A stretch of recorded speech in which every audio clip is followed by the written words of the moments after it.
Assalamualaikum dear student, आज हम पढ़ेंगे कार्बन डाइऑक्साइड के ट्रांसपोर्ट यानी इंसानी जिस्म में तीन तरीक़ों से कार्बन डाइऑक्साइड ट्रांसपोर्ट होती हैं।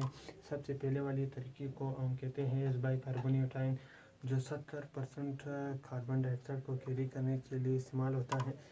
दूसरा है हेज़ कार्बोक्सी हेमोग्लोबिन, जो 23% यानी 23% कार्बन डाइऑक्साइड को जिस्म में कैरी करने के लिए इस्तेमाल होता है, जिसमें कार्बन डाइऑक्साइड हेमोग्लोबिन के ग्लोबिन पार्ट के साथ अटैच होकर के एक्सहेल होता है, यानी लंग तक पहुंचता है, टिश्यू से लंग की तरफ जाता है। जब partial pressure of carbon dioxide tissue में खून के बनिस्बत ज़्यादा हो तो वो कैरी होता है टिश्यू से लंग की तरफ। अगर partial pressure of carbon dioxide कम हो टिश्यू में बनिस्बत ब्लड के, तो वो एक्सहेल होगा। इसके बाद हम पढ़ते हैं डिज़ोल्व इन प्लाज्मा के कार्बन डाइऑक्साइड प्लाज्मा में किस तरह डिज़ोल्व होता है। 7% ऑफ कार्बन डाइऑक्साइड प्लाज्मा में डिज़ोल्व होता है। इसके बाद सबसे अहम जो हमारे किताब में यानी सिलेबस में दिया हुआ है, हेज़ बाइकार्बोनेट आयन यानी कार्बन डाइऑक्साइड हेज़ बाइकार्बोनेट की शक्ल में किस तरह कैरी होता है। आज हम वही पढ़ेंगे। यानी जब ऑक्सीजन सेल में आता है तो सेल में मेटाबॉलिज्म होता है। मेटाबॉलिज्म के नतीजे में एनर्जी और कार्बन डाइऑक्साइड निकलते हैं यानी प्रोड्यूस होते हैं। एनर्जी तो हम काम के लिए इस्तेमाल करते हैं। कार्बन डाइऑक्साइड यानी वेस्ट है जो कि सेल से निकल के ब्लड वेसल में आता है यानी खून की नाली में आता है। इसके बाद ये रेड ब्लड सेल में आ जाता है, जहाँ वो कार्बन डाइऑक्साइड और H2O यानी पानी कार्बोनिक एनहाइड्रेज एंजाइम की मदद से मिल करके कार्बोनिक एसिड बनाते हैं। यहाँ मैंने लिखा है यानी H2O जो कि कार्बन डाइऑक्साइड के साथ मिल करके कार्बोनिक एसिड बनाते हैं, यानी H2O प्लस CO2 जो कि कार्बोनिक एसिड बनाते हैं, यानी ये रिवर्सेबल है। ये इस शक्ल से इसमें दोबारा टूट सकता है। ये अनस्टेबल फॉर्म है। यहाँ मैंने लिखा है यानी H2O plus CO2 carbon dioxide मिल करके कार्बोनिक एसिड बनाते हैं, जो कि अनस्टेबल है, यानी इस शक्ल में ज़्यादा देर तक नहीं रह सकता। इस वजह से ये टूट जाता है किस चीज़ में, यानी कार्बोनिक एसिड टूट जाता है H प्लस आयन और बाइकार्बोनेट और H प्लस आयन की शक्ल में टूट जाता है। H प्लस तो रेड ब्लड सेल निकल के हेमोग्लोबिन के साथ अटैच हो जाता है और बाइकार्बोनेट रेड ब्लड सेल के अंदर बाकी रह जाता है। जब ऑक्सी हेमोग्लोबिन प्लस हाइड्रोजन मिल जाते हैं तो ये ऑक्सीजन को सेपरेट कर देते हैं, जो कि H यानी हाइड्रोजन प्लस हेमोग्लोबिन बन जाता है प्लस 4O2 यानी 4 दाने ऑक्सीजन इससे जुदा हो जाते हैं हेमोग्लोबिन से और बाइकार्बोनेट रेड ब्लड सेल के अंदर बाकी रह जाता है।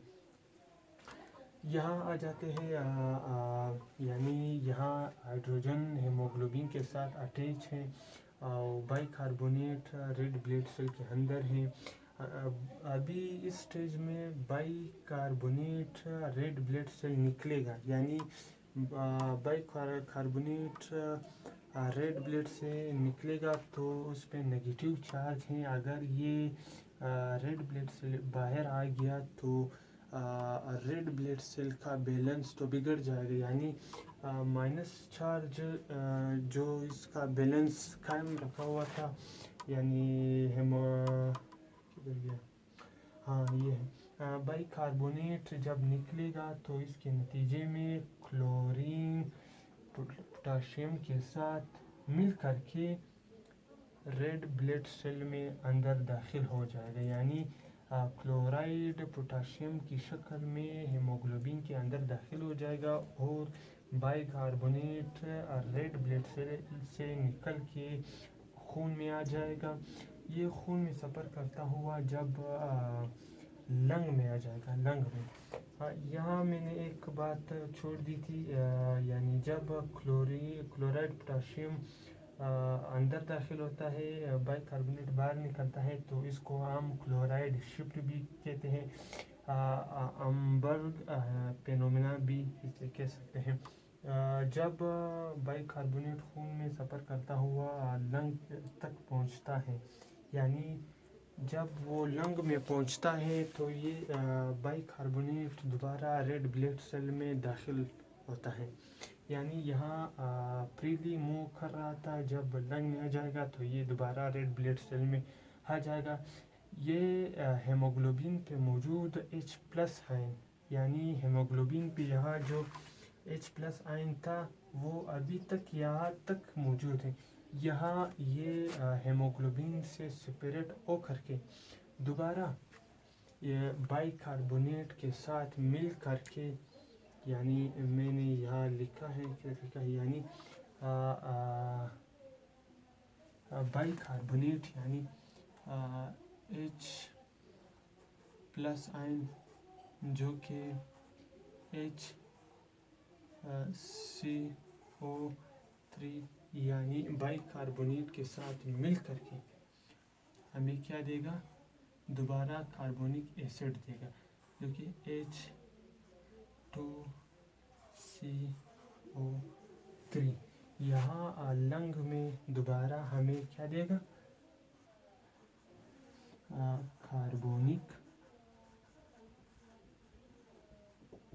एसिड देगा, कार्बोनिक एसिड देगा।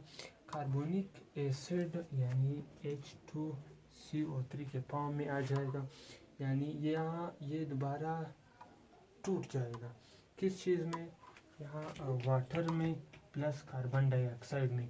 हमने कहा था कि कार्बन डाइऑक्साइड हम एक्सहेल करते हैं, यहाँ तक ये बाइकार्बोनेट की शक्ल में आया, जब लंग में दोबारा आया तो फिर कार्बोनिक एसिड की शक्ल इख्तियार कर ली।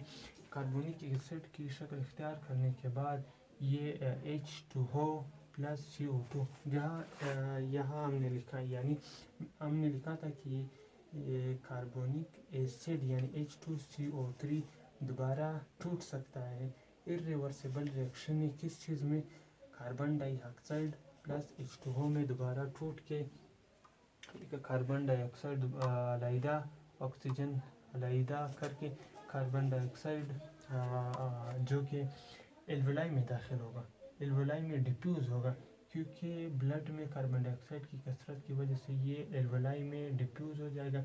इसके बाद ये दोबारा एक्सहेल हो जाएगा। यहाँ मैंने लिखा है CO2 यानी कार्बन डाइऑक्साइड प्रेशर का प्रेशर लंग में कम होता है बनिस्बत सेल में, यानी सेल में यहाँ लोड होता है, कार्बन डाइऑक्साइड लोड होता है, यहाँ कार्बन डाइऑक्साइड अनलोड होता है। ये तरीका कि कार्बोनिक एसिड से कार्बोनेट, फिर दोबारा कार्बोनिक एसिड में, फिर दोबारा कार्बोनिक एसिड से कार्बन डाइऑक्साइड प्लस H2O में तब्दील होने को हम हेज़ बाइकार्बोनेट आयन कहते हैं। ये 70% यानी कार्बन डाइऑक्साइड को जिस्म में कैरी करने के लिए इस्तेमाल होता है। उम्मीद करता हूँ कि आप लोगों को दोबारा इसे पढ़ने की कोई वो नहीं रही होगी।